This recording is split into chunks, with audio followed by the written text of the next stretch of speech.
Bismillahirrahmanirrahim. Assalamualaikum warahmatullahi wabarakatuh. Perkenalkan, nama saya Muhammad Saleh Afif.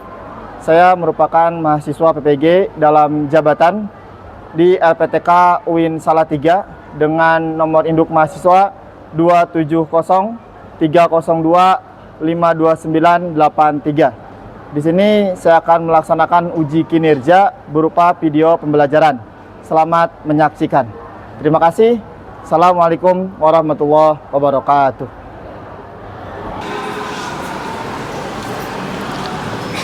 Assalamualaikum warahmatullahi wabarakatuh. Waalaikumsalam warahmatullahi wabarakatuh.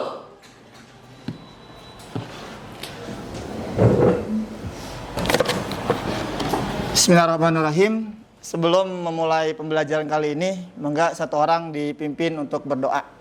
Berdoa dimulai. Berdoa selesai. Beri salam. Assalamualaikum warahmatullahi wabarakatuh. Waalaikumsalam warahmatullahi wabarakatuh. Baik teman-teman, selamat pagi semuanya. Semoga dalam keadaan sehat walafiat. Alhamdulillah di hari ini kita bisa bertemu kembali di mata pelajaran Pendidikan Agama Islam di kelas 11 M23. Semoga dalam keadaan sehat walafiat, hatinya bersih, akalnya cerdas dan fisiknya yang kuat. Baik teman-teman, kita akan lakukan absensi terlebih dahulu. Aisyah Zahira Nadifa Arsan, Bari Satria Pribadi, Fairin Almira, Fauzan Daren, Kireina An-Najwa, Naila Azizah, Raden Bianca, Faira Ramadhani, Zulkarnain. Ya. Alhamdulillah satu orang yang sakit, semoga diberikan kesehatan kembali. Ya, maksudnya tidak semua sakit.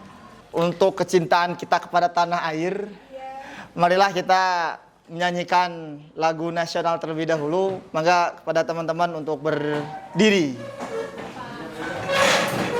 Ada yang mau jadi dirijen? Biarpun saya cintai, banyak negeri ku jalani, di sanalah ku banggakan. Terima kasih. Silakan duduk kembali. Ya, bismillahirrahmanirrahim. Kita akan masuk ke materi berikutnya, yaitu tentang menghindari perkelahian pelajar, minuman keras dan narkoba. Di pertemuan lalu, tema kita tentang apa? Tentang iman. Tentang iman. Ya. Materi kita tentang iman, dan yang sekarang adalah tentang akhlak. Ada yang bisa menjawab apa kaitan materi sebelumnya tentang iman dengan materi sekarang tentang akhlak? Akhlak mulia itu adalah bukti kesempurnaan iman, Pak. Akhlak mulia merupakan bukti kesempurnaan iman. Dari Rehan apa Han? Akhlak kita akan kurang dan tanpanya kita punya iman tapi punya akhlak yang kurang, maka tidak akan seimbang dari budaya Muslim. Oke, sip, terima kasih.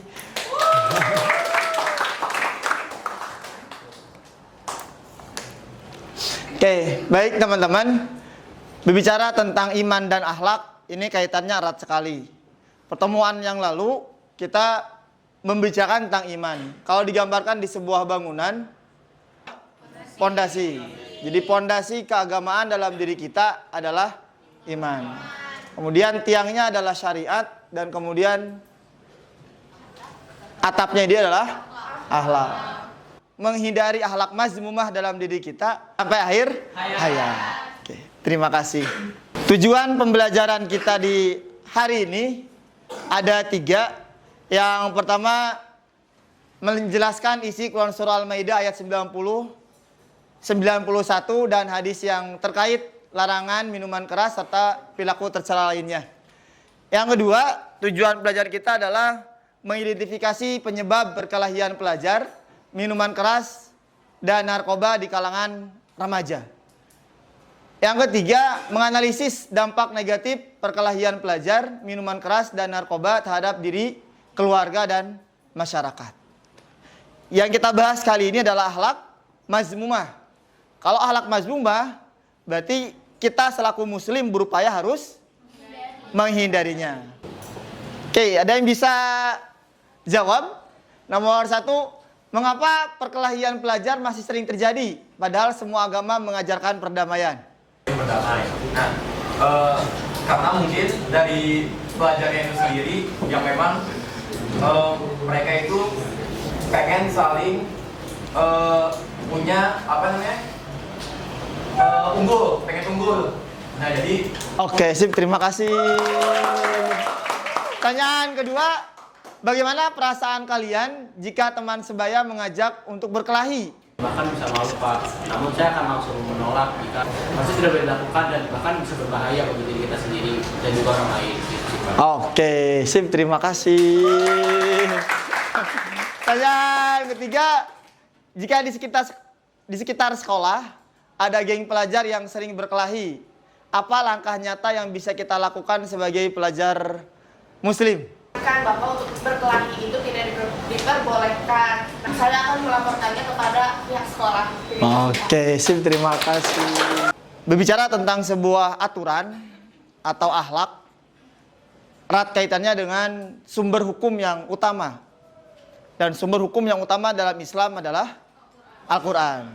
Kita baca secara seksama. Ya, ta'awud dan tasmiyah bareng-bareng. 1, 2, 3. A'udzu billahi minasyaitonir rajim. Bismillahirrahmanirrahim. Amru wal maisiru amali syaitan wal maisiri wa fahal antum muntahun. Sadaqallahul azim. Ya, satu orang silakan dibaca terjemahannya. Dan mengundi nasib dengan anak panah adalah perbuatan keji dan termasuk perbuatan setan. Dan mengingat Allah dan melaksanakan sholat, maka tidakkah kamu mau berhenti? Quran surat Al-Maidah ayat 91. Minuman keras. 2, berjudi, baik judi offline maupun judi online. 3, menyembah, baik judi yang dulu sering dilakukan, mengundi nasib. Menghindari 3 yaitu cara menghindari dan bagaimana pengetahuan kita untuk menghindari keempat hal tersebut, yaitu minum keras, berjudi. Oke, terima kasih Fairin. Berikutnya Bapak akan memperlihatkan atau mutar video. Silakan disimak videonya. Bukan jasadnya di Jawa Barat, tragis namanya dari perilaku yang bisa mengakibatkan game-game dalam faktor pergaulan yang terjadi. Masalah tantangan membuat kita rasanya seperti kita memfungsikan.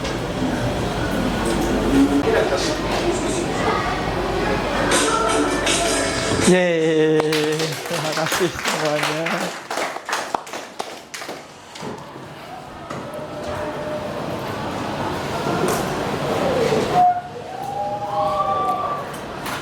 Ya, terima kasih teman-teman sudah menyimak video dengan baik. Berikutnya, Bapak akan memberikan beberapa studi kasus untuk coba kita diskusikan lebih lanjut. Dan untuk mempermudah forum diskusi, kita akan bagi ke dalam beberapa kelompok, ke dalam 6 kelompok. Ya, enggak kepada seluruh siswa dan siswi kelas ini untuk berkumpul sesuai dengan kelompoknya masing-masing. sesuai ini ya duduknya. Yang udah dibagi minggu lalu ya Pak?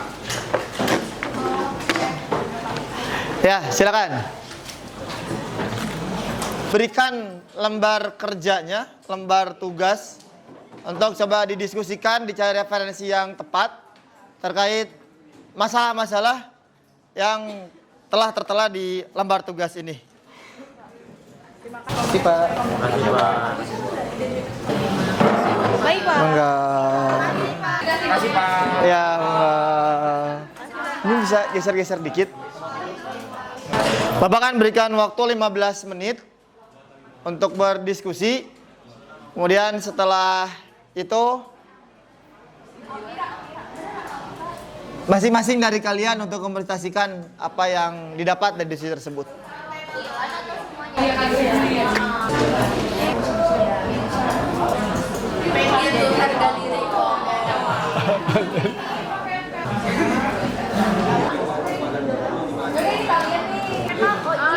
Por.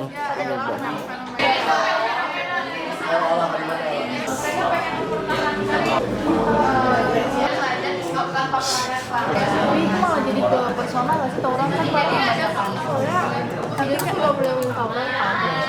Gimana? Dihargai karena ingin merasa menang aja sih sebenarnya, biar kayak merasa paling berkuasa sih pendidikan dari orang tuanya. Tuh, pola asuh, kasih sayang. Kasih sayang, kurang perhatian dan Nah,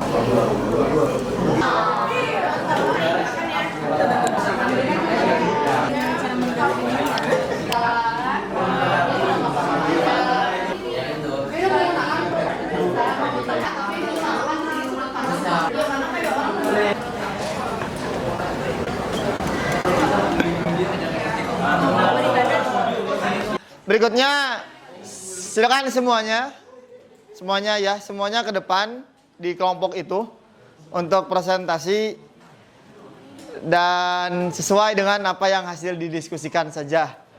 Kemudian kelompok berikutnya, berarti kalau kelompok 1 maju, kelompok 2 bertanya. Orang tua kita di sekolah perlu memberikan pendidikan yang baik oleh yang manapun agar tawuran ini dapat dihindari dan dapat dilakukan. Dengan diberi dari sekolah ataupun dari orang tua itu memberikan pemahaman kepada dia. Nah, alangkah baiknya juga teman kita yang mengajak untuk mengonsumsi homer atau minuman keras, kita harus menasihati mereka juga agar tidak mengonsumsi homer atau minuman keras. Karena jelas bahwa kita juga kan sebagai teman ya, kita harus mengingatkan teman kita supaya dapat berubah perilakunya agar menjadi lebih baik lagi. Untuk mengingatkan kepada mereka untuk kembali ke jalan yang benar. Masya Allah. Jadi kesimpulannya adalah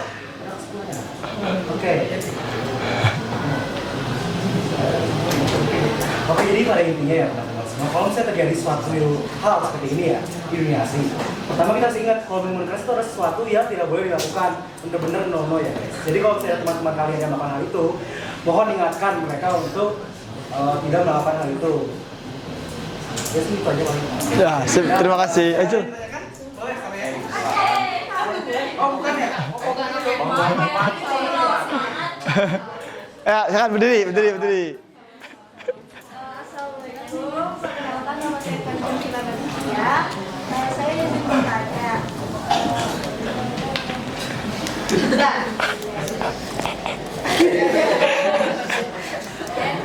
Perkenalkan saya Aldiana Felsia Pramita, izin menanyakan mengenai kenapa minuman keras itu dianggap padahal sejatinya minuman keras ini bisa membuat orang senang dan tentunya tidak terlalu membahayakan untuk kesehatan mental dan juga jiwa raga kita gitu. Oke. Yang ada beberapa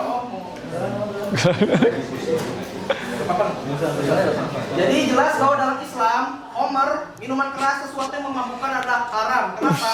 Apabila kita mengonsumsi minuman keras, tentunya nanti kita akan tidak sadarkan diri. Minuman keras itu akan mengganggu tubuh kita, bukan cuma dampaknya bukan cuma bagi tubuh kita. Apabila kita mengonsumsi minuman keras, tadi sudah ada di studi kasus tersebut, apabila kita mengonsumsi minuman keras, kita jadi tidak sadarkan diri, kita bisa membuat kericuhan. Sehingga itu kan bukan cuma di tubuh kan, jelas bagi tubuh itu bahaya kan, bahaya memabukkan. Buat orang lain dampaknya lebih parah. Kita kita bisa merugikan orang lain. Jelas yang merugikan orang lain itu tidak baik dalam Islam. Banyak banget, banyak sekali toko-toko yang kayak masih menjual belikannya tanpa prasyarat itu kan.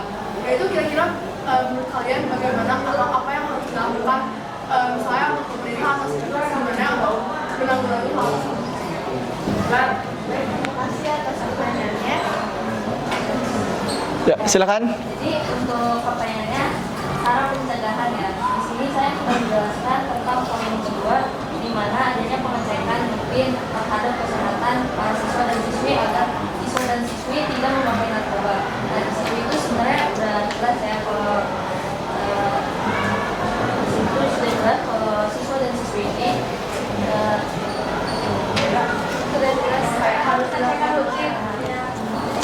Kayak mengetahui itu apakah siswa itu udah pernah kayak berjalan hal-hal yang berbahaya dan belum, dan kalau misalkan seandainya itu ya amit atau sudah positif karena adanya pengecekan rutin, jadi untuk mengetahui apakah nanti sebulan ataupun 2 bulan ke depan dia itu masih mengkonsumsi atau enggak gitu. Apakah sudah terjawab kan? Oke, sip. Terima kasih Sotan. Mungkin sekian presentasi dari kami. Mohon maaf bila ada kesalahan. Wassalamualaikum warahmatullahi wabarakatuh. Waalaikumsalam warahmatullahi wabarakatuh.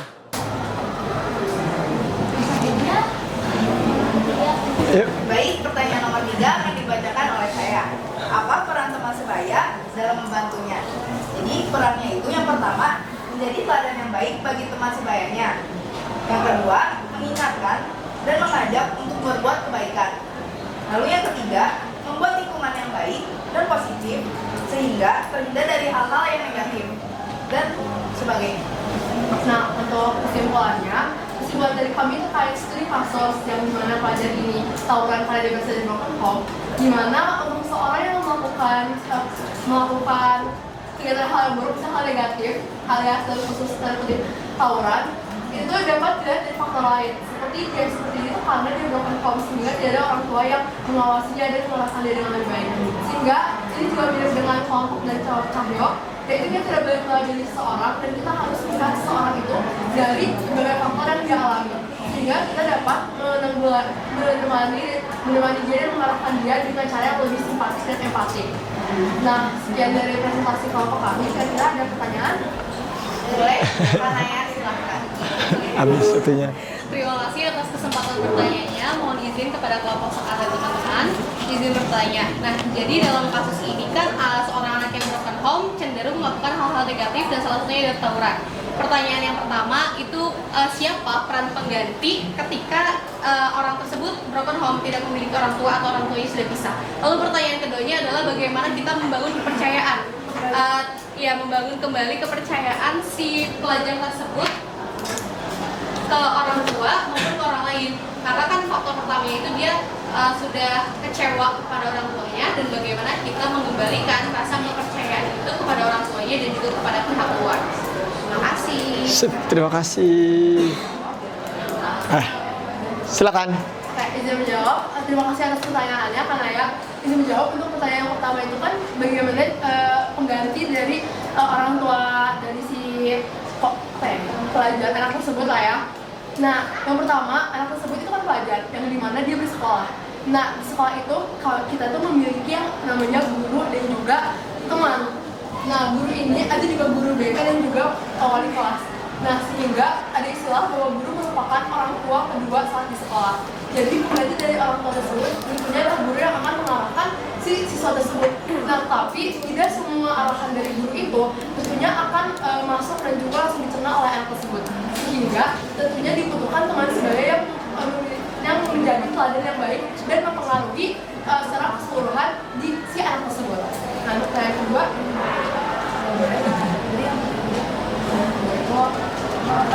mengembalikan kepercayaan. Oke. Jadi di sini cara mengembalikan kepercayaannya kan. Jadi kita sebagai teman ataupun guru, kita bisa pertama-tama mendekati dulu si anaknya. Jadi kalau misalnya si anaknya masih menjauh atau gimana, kita mencoba mendekati lagi sampai si anak itu bisa percaya dulu sama kita. Setelah anaknya bisa percaya sama kita mulai mengajak dengan pelan-pelan, dengan caranya dia terlebih dahulu. Lalu setelah bisa diajak dengan caranya dia, kita mulai makin lama makin ke arah yang lebih positif dan akhirnya Jadi kita itu menambahkan